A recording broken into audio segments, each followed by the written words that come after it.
讲到最近疫情是愈来愈严重，所以一寡风声讲，一寡病院的医护人员要食饭叫外送，说是去互拒绝。对民众发起一个病院三顿协同队的计划，希望照顾到这个医护人员的腹肚，麦当地区一寡因为疫情生理受到影响的店家。同仁跟我们讲说他没有办法叫 Foodpanda， 没办法叫 Uber Eat， 因为没有人要帮他送。然后他也没有准备餐点，最后是由同仁分一半的便当给他吃。因为这句话，原底伫咧做餐饮顾问的庄大文决定发起病院三顿先锋队计划。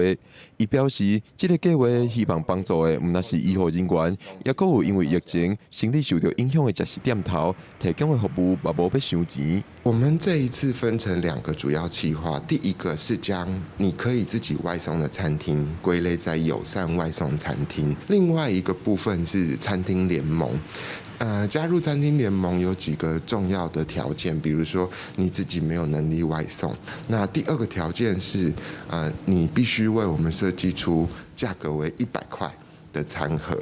位地图就会使看到青色标志是外送优先餐厅，是愿意家己外送到病院的店头。即阵差不多80几间，黄色标志是目前当咧准备的餐厅联名，是无法度提供外送服务的店头，但是会使提供食物，互愿意出动的民众外送到病院。即阵差不多有101间，目前愿意提供外送服务的民众差不多20几个。庄大文讲，原本18已经有启动餐厅联名的外送计划，送一寡食食到联合病院、和平园区、甲中兴园区，不过目前反应是无介热烈。我们有一点像事实查核，我们不断的确认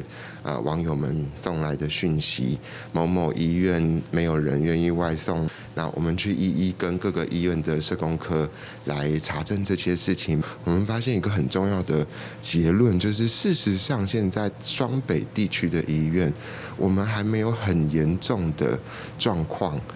是医师人员是饿着肚子的。庄大文表示，病院的医护人员若是有需要，会使透过地图找到外送优先餐厅，直接订外送。目前餐厅联名的部分，因为病院的需求也无真悬，又搁伫咧准备的阶段。若是病院有需要的时阵，就会来出动。